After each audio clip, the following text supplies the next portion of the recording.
Olá, gente. Vamos aproveitar o embalo que a gente já falou sobre todas as... Não era pra ter pego água. Esqueci de pegar água. Agora eu vou beber água mesmo. E a gente já falou sobre todas as nomenclaturas, como é que faz uma nomenclatura, como é que a gente se classifica um ser vivo. Então agora vamos classificar o ser humano. Por quê? Porque somos nós, não é mesmo? Então agora estou na página 214. Muito importante, eu esqueci de avisar no vídeo passado. A página 212 e 213 são para casa, tá? Eu vou corrigir na aula ao vivo. Assim como os exercícios dessa matéria que estão no final. Mas aí eu invento. Então fica 212 e 213 para casa, a gente corrige na aula ao vivo. Está escrito lá em cima. Você não é igual ao seu colega, nem a nenhum outro ser humano. Porque os seres humanos, assim como as outras espécies, apresentam algumas características que variam de um indivíduo para o outro. No entanto, existem muito mais semelhanças do que diferenças. Por isso, todos os seres humanos pertencem à mesma espécie, Homo sapiens. Homo, o gênero, sapiens, a espécie. Homo sapiens, a espécie do ser humano.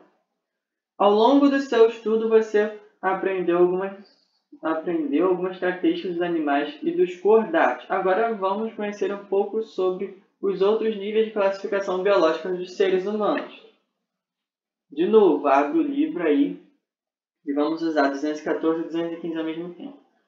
Classificando o ser humano. Primeiro, nós estamos no reino animal, tá bom? Nós somos animais, nós temos características de animais. Tá? Nós não estamos num reino separado, nós não somos especiais, nós somos animais. Deixa eu mudar aqui. Pode começar a copiar. Tá? Nós somos animais. Continuando a classificação, nós estamos no filo dos cordatos, como já vimos as características dos filos dos cordatos, que apresentam o notocorda em algum momento da vida. Como eu falei aqui, dos animais, cordatos. Passando, nós estamos na classe dos mamíferos. A classe dos mamíferos tem características marcantes, que são a presença das glândulas mamárias, como está escrito no livro de vocês, que produzem leite para alimentar os filhotes durante as primeiras etapas da vida.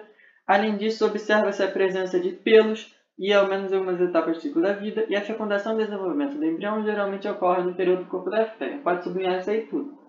Observação. O ornitorrinco é um mamífero, porém, a fecundação dele não ocorre no interior do corpo da fêmea. O ornitorrinco coloca ovos, mas ele tem todas as outras classificações de características de um mamífero.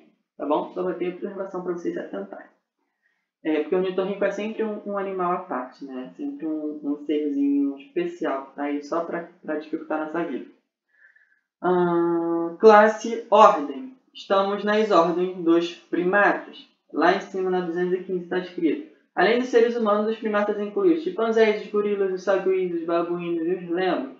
Entre as principais características dos primatas podemos citar garras modificadas em unhas. Então a sua unha não é para você pintar, não é para você cortar, é para a sua defesa, para a sua caça, tá? Porque elas são garras. Maior mobilidade dos membros anteriores dos braços, ou seja, nossos braços são mais móveis em razão da nossa estrutura, ou seja, nossos braços não são do tamanho das nossas pernas, geralmente são menores. Olhos posicionados na frente do rosto e não pelas laterais. Isso é uma característica extremamente importante, porque todos os outros animais, ou quase todos os outros, têm olhos nas suas laterais. Nós, seres humanos e primatas, não temos olhos nas laterais, temos olhos na nossa dianteira, na nossa frente, na nossa fuça. Encéfalo laterais, poucos filhotes por gestação. Em geral, a cada gravidez nasce apenas um filhote. Ou seja, nós temos a capacidade reduzida de gerar filhotes. Sim, filhos não são filhos, são filhotes. Tá? Nós temos filhotes. Seu pai e sua mãe tiveram você. Você é um filhote dos seus pais e sua mãe, não é filho. Encéfalo proporcionalmente grande em relação ao corpo. Encéfalo é a cabeça. Tá? Cérebro, conjunto de cérebro, cerebelo, tronco encefálico, tá? Essa parte do sistema nervoso de cima. Então, fica com uma ideia de uma cabeça grande. Maior mobilidade dos dedos, polegar na mão, geralmente em posição opostas aos demais dedos. Ou seja, temos muita mobilidade nos 5 dedos. Nossos 5 dedos podem se mover livremente. e nosso polegar estão geralmente na posição oposta dos outros dedos. Tá bom? Dá para você perceber. Ou lá embaixo tem a fotinha do polegar como observação. Pode sublinhar todas as características que eu estiver falando, hein? Nós estamos presentes agora, continuando a classificação, na família dos hominídeos, tá? Na página 214 primeiro. O ser humano é um dos representantes vivos da família dos hominídeos, além do chimpanzé, do gorila e do orangotango. Outras espécies desse grupo foram extintas e são conhecidas apenas como fósseis. Entre as características presentes dos hominídeos, podemos citar a ausência de cauda. Então, nós não temos rabo, tá? Nossa coluna vertebral para no cóccix. Nós não temos rabo. Um cérebro relativamente grande em relação ao tamanho do corpo. Então, mais uma vez, nosso cérebro está crescendo. E um cuidado com os filhotes por um longo período. Ou seja, cuidado parental. Nós temos a mania de cuidar dos nossos filhotes. Na página 215 agora. Por meio, ainda sobre a família hominídeos, tá? Por meio de estudos de fósseis, cientistas propuseram que o encéfalo começou a aumentar nos hominídeos do gênero Australopithecus, que são os ancestrais dos seres humanos modernos, tá bom? Então, nosso cérebro ele começou a aumentar ainda mais. Esses hominídeos passaram a viver a maior parte do tempo no solo. Sublinha essa parte toda aí. Esse parágrafo, o próximo parágrafo, sublinha tudo. Esses hominídeos passaram a viver a maior parte do tempo no solo e não nas árvores. Isso porque o ambiente onde os primeiros hominídeos viviam passaram por mudanças, deixando de ser formado predominantemente por árvores, florestópolis, e composto principalmente por arbustos, na savana. O que acontece? Primatas vivem em árvores, vivem em florestas. Aqui nós já somos hominídeos. Então nós estamos deixando de viver nas florestas e passar a viver no solo. E o solo principalmente é composto por arbustos de savana. E isso é uma das grandes observações históricas que diz que o ser humano ele surgiu, né, o homem moderno, o ancestral dos seres humanos modernos, ele surgiu na África, ele não começou na Europa, não começou na América, não começou na Oceania, em lugar nenhum. Ele começou a sua evolução na África, tá? Não foi em nenhum outro lugar. Como não podiam mais se esconder dos predadores subindo nas árvores, eles utilizavam outras estratégias para sobreviver. Então, como você não pode mais subir na árvore para evitar os predadores, você tem que usar a sua cabeça, você tem que pensar em como você vai sobreviver para evitar esses predadores. Predadores pode ser qualquer animal que vá se alimentar deles. Aqui nós estamos falando de épocas muito antigas, tá? Pode ser que seja de um leão, pode ser que seja de algum outro animal carnívoro grande, por aí vai. Encéfalos proporcionalmente maiores contribuem para melhores estratégias de sobrevivência. Dessa forma, os hominídeos com essa característica foram selecionados ao longo do tempo.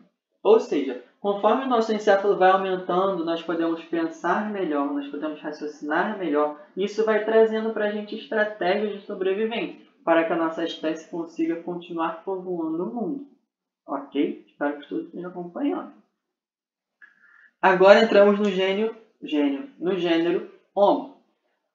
Estudos de fósseis levaram os cientistas a concluir que os primeiros representantes do gênero Homo vieram há cerca de 2,5 milhões de anos. Agora sublinha.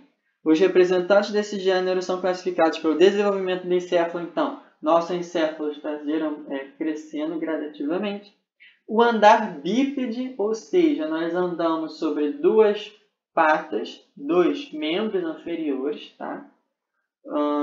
E nós utilizamos de ferramentas. Aqui começam a surgir o uso, por exemplo, do fogo, da pedra, da madeira como ferramentas para poder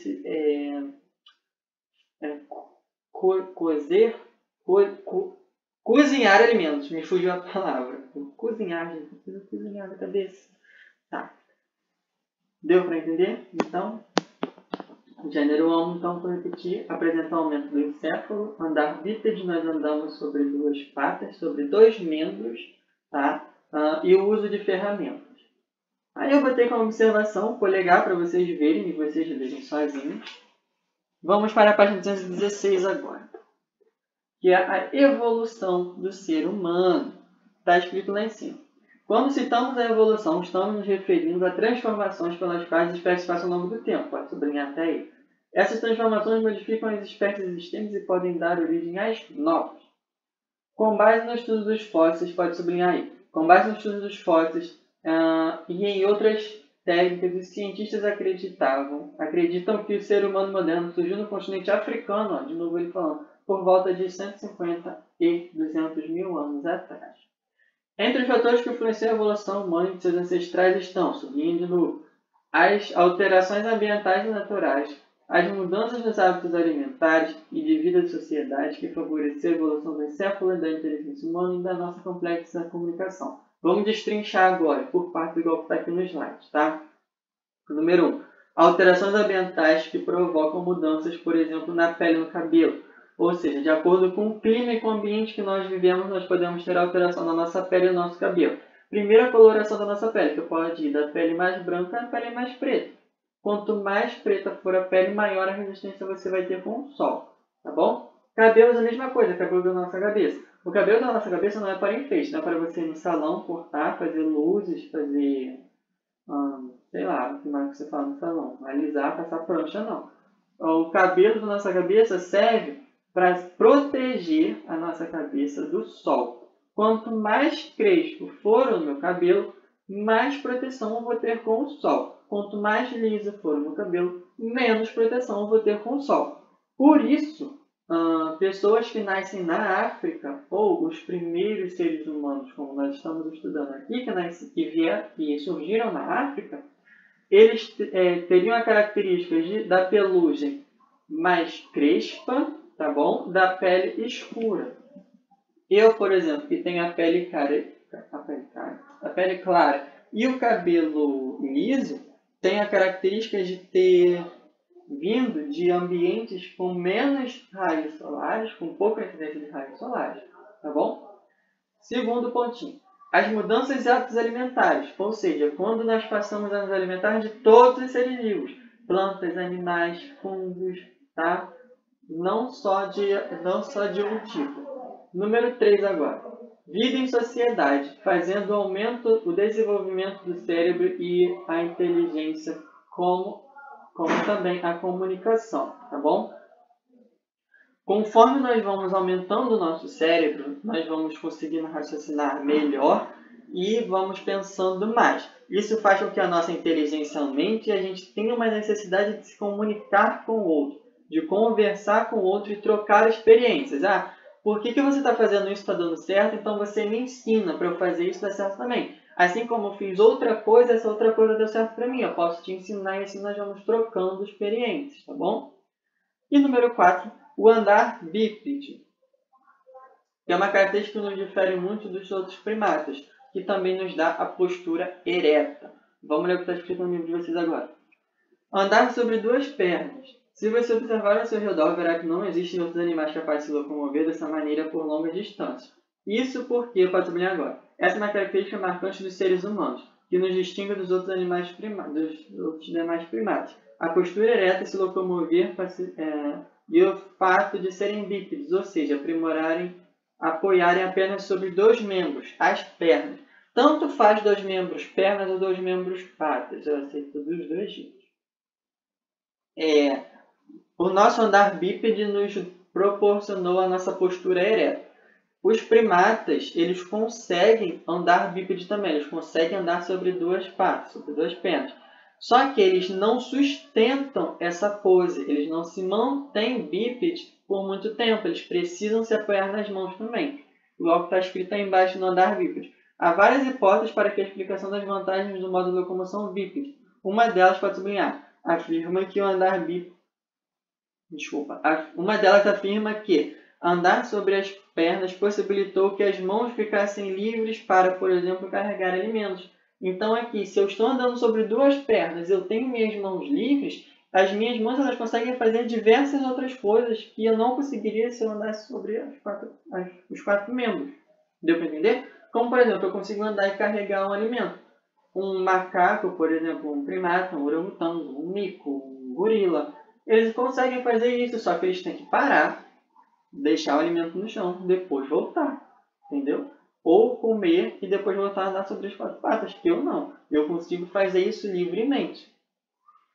Embaixo. Outra hipótese é a de que o ser humano adquiriu uma postura que lhe permitiu maior visualização de possíveis predadores. Pode sublinhar essa parte também. Ou seja, com a minha postura ereta e a minha coluna reta, eu consigo ser 1. Maior. 2. Visualizar além. Eu consigo ver se predadores estão escondidos por cima daquilo que eles estão se escondendo. Deu para entender? Passando. Aqui na página 217, está escrito lá em cima. Os fósseis hominídeos da linhagem humana são escassos e um dos mais antigos pertenceu ao gênero Australopithecus, com cerca de 3,8 milhões de anos atrás. A partir do qual acredita ser evoluído do gênero Homo. Veja a seguir alguns exemplos de hominídeos, cujos fósseis já foram encontrados. Eu vou deixar esses 3 tipos aqui para vocês lerem sozinhos, porque senão ela vai ficar muito grande e já vai ficar de saco cheio de mim. Tá? Mas leia esses 3 sozinhos e sublinha as características deles, que eu vou cobrar na nossa próxima avaliação. É sempre sublinhando as características. Aí vem lá embaixo, número 1. Explique qual a importância da utilização e do domínio do fogo. Aí vocês têm que entender por que o fogo foi importante na nossa vida, o que ele proporcionou. Isso vocês já estão querendo saber, que esquentava, cozinhava melhor os alimentos, afugentava predadores, e por aí vai. Aí vem dizendo. Ao longo dos anos, as espécies de hominídeos do gênero Homo foram evoluindo na origem de outras espécies, sendo uma delas o ser humano moderno. Em determinado momento da história, uma dessas espécies saiu da África e passou a ocupar diferentes locais do mundo. Em registros fósseis incompletos, os registros fósseis são incompletos, o que dificulta a elaboração de uma evolução detalhada dos hominídeos. Então não dá para saber detalhadamente como é que os hominídeos surgiram, apenas que surgiram na África e de lá eles foram povoando o mundo todo. Lembrando que, antigamente, os nossos continentes eles eram todos juntos, era a Pangeia. A Pangeia era os continentes todos juntos. Então você sair da África e povoar os outros continentes, ela é relativamente, entre aspas, fácil, porque você poderia povoar tudo a pé, não precisava nadar para chegar em lugar nenhum, era tudo por terra, tá bom? Então se atente a isso. Página 218 agora, falando sobre a sociedade humana. Número 2. Em sua opinião, quais as vantagens de se viver em sociedade? Aí pode botar como você quiser, o que você acha legal ver a sociedade. Mas o que tem que estar realmente é que a sociedade possibilita você compartilhar conhecimentos, tradições e culturas com as outras pessoas, tá? Aí vem escrito, pode sublinhar o primeiro parágrafo todo. O encéfalo proporcionalmente maior possibilitou o desenvolvimento da capacidade de comunicação, seja por meio de gestos, sons ou símbolos. Muitos animais se comunicam por meio de sons e gestos. No entanto, o uso desse tipo de comunicação de maneira complexa é uma característica dos seres humanos, que utilizam símbolos, como desenhos e letras e números, gestos e até mesmo sons para poder se comunicar. Então, a nossa comunicação é extremamente complexa e os outros animais não têm essa característica toda. Aliás, a leitura é outro texto. A leitura desse texto é uma forma de comunicação. Então, dispor palavras no papel é uma forma de comunicação também. Pode sublinhar também o próximo parágrafo até o primeiro ponto, que diz assim: a linguagem, a produção de desenhos e a escrita foram muito importantes para o desenvolvimento da evolução humana, pois facilitaram a transmissão de conhecimentos entre as gerações. Então, se eu tenho um conhecimento, eu consigo passar esse conhecimento para as outras gerações, e esse conhecimento ele não é perdido, ele vai ser passado e as outras gerações vão passar em diante também. Com o passar do tempo, as populações humanas cresceram, cidades foram formadas e os interesses humanos também se expandiram. Isso possibilitou também um aumento da sociedade humana. Próximo parágrafo. Ao se organizar em sociedade, os indivíduos passaram a cooperar entre si. Pode sublinhar esse parágrafo todo. A cooperação entre si é muito importante para o desenvolvimento dos indivíduos em sociedade. Entre os benefícios da vida social, podemos citar as estratégias de caça e defesa, a facilidade para a reprodução e a possibilidade de transmitir e compartilhar conhecimentos entre os indivíduos. Ou seja, a vida social aumentou as nossas estratégias, tanto da caça quanto da defesa. Nós não precisaríamos mais caçar o nosso próprio alimento, tá? Existiriam trocas entre isso. Teríamos também a defesa a nossa própria defesa, tanto a defesa de onde moramos, a defesa do nosso território, porque somos territorialistas também. Facilidade para a reprodução, ou seja, disponibilidade de seres do sexo oposto para a reprodução, e a possibilidade de transmitir e compartilhar conhecimentos aos indivíduos por meio da nossa comunicação. Próximo parágrafo agora. Pode sublinhar até o primeiro ponto. A vida em sociedade favorece a aprendizagem, pois os conhecimentos adquiridos por uma geração podem ser transmitidos aos seus descendentes. Foi o que eu falei. O meu conhecimento não fica retido a mim. Eu posso pegar o meu conhecimento e passar ele adiante e ter uma continuidade dele, assim como as outras pessoas vão fazendo isso também, criando um efeito cascata. Assim o conhecimento não se perde e todos aprendem. Com isso, a cada geração uma tendência de aumento de informação, pois, além das adquiridas com seus antepassados, novos conhecimentos são aprendidos com base nas experiências próprias e no contato com os outros povos. Dessa maneira, o conhecimento humano se ampliou ao longo do tempo e continua a se expandir. Então, a tendência da nossa sociedade é expandir os nossos conhecimentos, tá bom? Página 219 agora para a gente terminar. Diz assim: a sociedade humana difere... Pode sublinhar o que eu vou levar. A sociedade humana difere da sociedade de outros animais pelo grau de complexidade das relações entre os indivíduos. Um dos fatores que contribui para o estabelecimento da sociedade humana é o cuidado dos pais com os filhos, ou seja, o nosso cuidado parental de novo. Isso possibilita que a gente deixe os nossos filhotes bem desenvolvidos e que a gente tenha uma garantia de que a espécie vai continuar. Em outros mamíferos, os filhotes nascem bastante independentes, já na espécie humana o bebê necessita de cuidado de seus pais por um longo período enquanto se desenvolve. Próximo parágrafo agora. A convivência com pais e familiares contribui para que os filhos assimilem mais os conhecimentos, valores e crenças de uma sociedade. Esse conjunto de aprendizagens adquiridas por um indivíduo e transmitidas pelos seus descendentes e companheiros é o que chamamos de cultura. Pode sublinhar esse parágrafo todo que eu acabei de ler. Ou seja, a nossa vivência em sociedade permitiu que nós criássemos uma cultura em cima disso. Próximo parágrafo. Nossos costumes, tipos de vestiário, alimentação, línguas e crenças são exemplos de componentes da nossa cultura. Agora é muito importante que existem várias culturas, mas nenhuma delas é melhor do que a outra. São apenas diferentes entre si. O meu modo de vestir é diferente do modo de vestir de uma pessoa de um outro continente, por exemplo, da Europa, ou da África, ou da América do Norte. É diferente.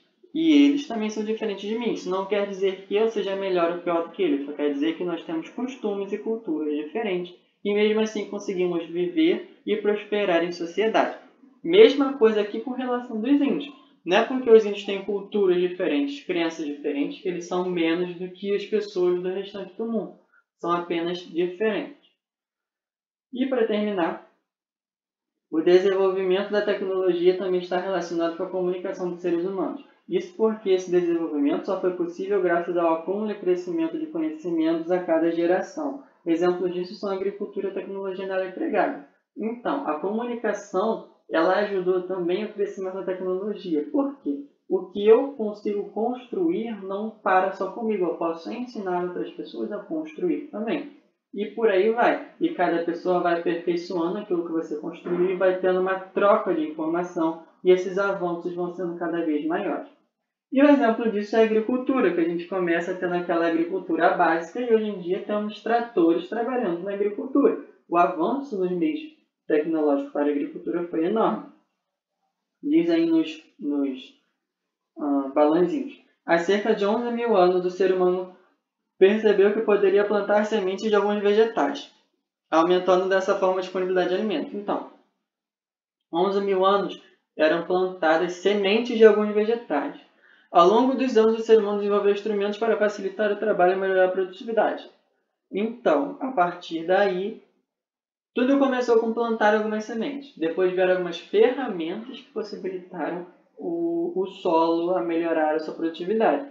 E atualmente já tem várias tecnologias que se utilizam para poder melhorar ainda mais a agricultura dos dias atuais, como por exemplo, atualmente, além de utilizar vários maquinários que facilitam o trabalho, emprega técnicas e produtos que melhoram a produção agrícola, ou seja, produtos transgênicos.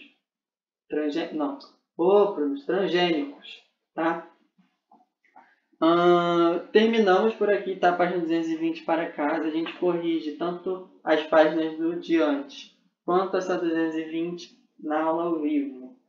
Fiquem na paz e tchau, tchau.